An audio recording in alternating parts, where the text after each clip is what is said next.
Shalom, jumpa lagi bersama saya di Kelavus Sukacita. Bapak Ibu, Saudara-saudara kekasih Kristus, saatnya ketika kita bergumul bersama dalam hidup ini, tentu kita membutuhkan kekuatan, tentu kita membutuhkan semangat yang selalu membuat kepada kita untuk tetap kuat, tetap tabah, sabar menghadapi setiap gumul hidup kita.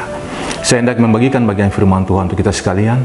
Bagian firman Tuhan yang hendak kita pelajari bersama terdapat di dalam Matius pasal 26 ayat yang ke-45 dan ayat yang ke-46. Mari kita berdoa. Ya Tuhan, firman yang hidup, teguhkan hati kami, bicaralah kepada kami saat ini, karena kami siap untuk dengar isi hati-Mu.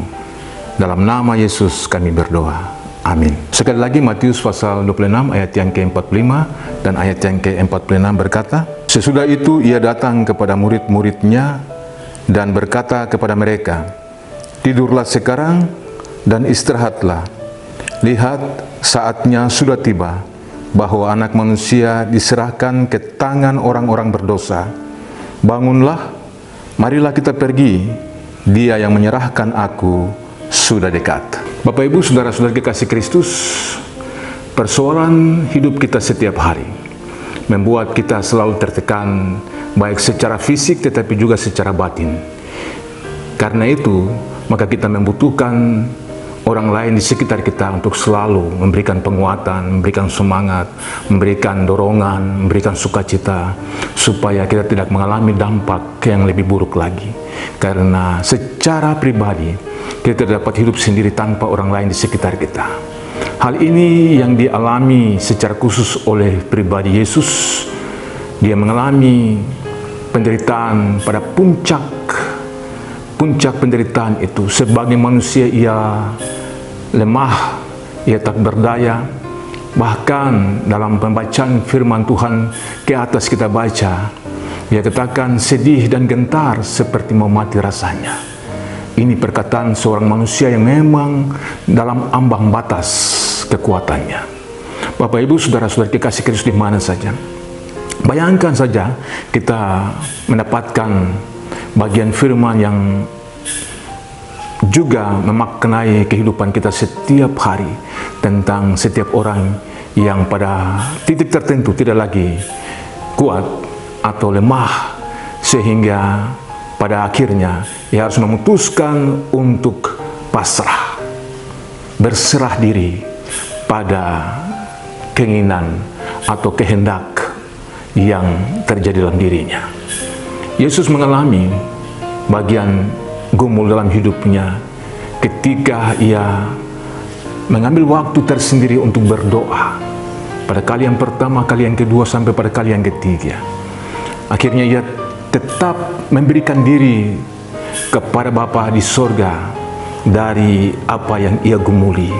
Artinya, ia tidak akan lari atau menjauhi penderitaan itu, tetapi ia harus menghadapinya.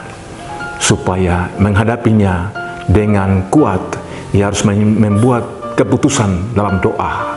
Itu keputusan iman. Bapak Ibu, Saudara-saudara kekasih Kristus, tetapi ada orang-orang di sekitarnya yang bersama-sama, yaitu murid-muridnya. Ada 3 orang murid yang bersama-sama dengan Yesus, Petrus, Yohanes, dan Yakobus.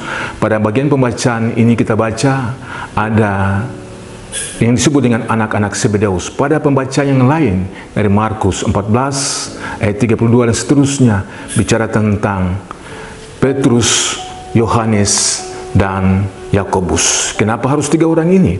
Karena mereka ini awal dalam perjumpaan Yesus bersama kedua orang saleh, Musa dan Elia. Ketiga orang ini telah menyaksikan betapa kemuliaan Allah, kemurahan Allah, dan berkat itu mereka sendiri lihat. Mereka nikmati, merasakan, dan mengalaminya. Tapi justru kenapa pada penderitaan ini mereka harus tutup mata? Karena secara fisik mereka lemah. Secara iman mereka juga tidak kuat. Kenapa mereka harus ngantuk? Mereka harus tertidur. Pada proses inilah, Bapak Ibu Saudara, bahwa sebenarnya kita melihat bahwa ada hal-hal penting, hal-hal khusus, hal-hal besar, ada sukacita, kebahagiaan, sukses, itu selalu kita mau. Kita ingin hal-hal yang lebih berhura-hura, berfoya-foya, lebih menggembirakan. Tetapi pada titik tertentu, ketika ada pada puncak penderitaan, pergumulan, pencobaan, atau hal-hal yang tidak kita inginkan, malah kita menjauh. Kita tidak lagi ikut bersama-sama dalam penderitaan itu. Yesus melalui semua proses yang ada, sampai pada titik terakhir, ketika semua telah ia lalui, ia berkata kepada ketiga muridnya bahwa saatnya telah tiba. Semua yang telah terjadi dalam dirinya itu ia siap menghadapinya. Karena itu ia berkata kepada mereka, tidurlah sekarang dan istirahatlah. Lihat, saatnya sudah tiba bahwa anak manusia diserahkan ke tangan-tangan orang berdosa. Perkataan ini menunjukkan kepada mereka bahwa apapun yang terjadi, kalau kamu masih tidur, silakan kamu tidur. Tetapi kamu lihat, sekarang proses besar terjadi, bahwa kuasa kegelapan itu mulai bekerja dengan memakai orang-orang yang ada di dalamnya. Yudas adalah bagian daripada komplotan itu. Bapak, Ibu, saudara-saudari kekasih Kristus, ada waktu-waktu tertentu di mana kita lengah, kita tidak berdaya, kita tidak siap lagi. Tetapi ada waktu-waktu tertentu di mana kita harus dibangunkan kembali tentang situasi yang tidak mengenakan itu, supaya bangkit dan siap menghadapinya, karena waktu itu tidak menguntungkan. Inilah yang Yesus sampaikan kepada ketiga muridnya. Dan pada ayat seterusnya, ia berkata, bangunlah, marilah kita pergi. Dia yang menyerahkan aku sudah dekat. Situasi yang genting ini, yang krisis ini, harus mereka ambil langkah untuk melakukan segala sesuatu. Bukan menjauhi, bukan menghindar, tetapi menghadapinya dengan penuh kepercayaan kepada Bapa di surga, bahwa apapun yang terjadi, terjadilah sesuai dengan kehendak Bapa di surga. Ini keputusan iman. Sering kita mengambil keputusan itu karena merasa tidak sanggup lagi menghadapi sesuatu. Kita menghilang, kita menjauh, kita terjebak dan lari daripada kenyataan hidup. Masalah harus dihadapi, masalah tidak perlu dihindari, karena di dalam menghadapi masalah itu ada jalan keluar.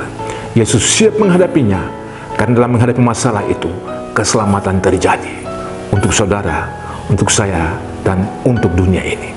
Percaya bahwa apapun yang terjadi dalam hidup ini tidak terjadi secara kebetulan. Kita tidak hidup sendiri, karena Yesus selalu beserta dengan kita.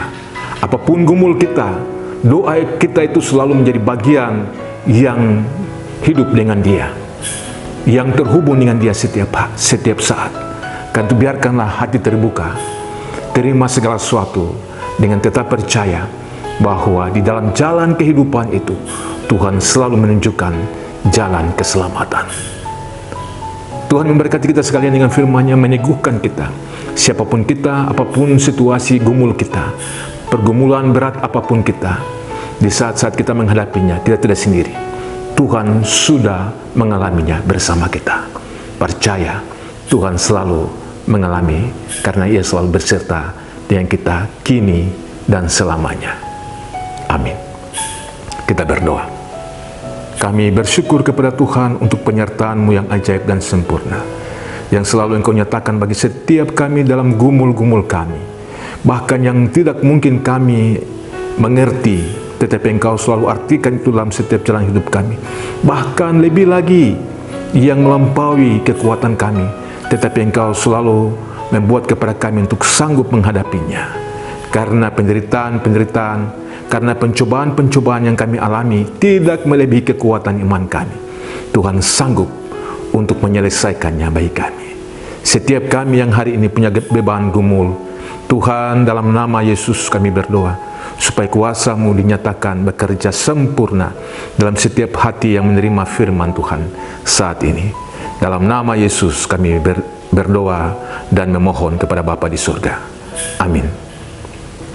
Shalom, Tuhan memberkati.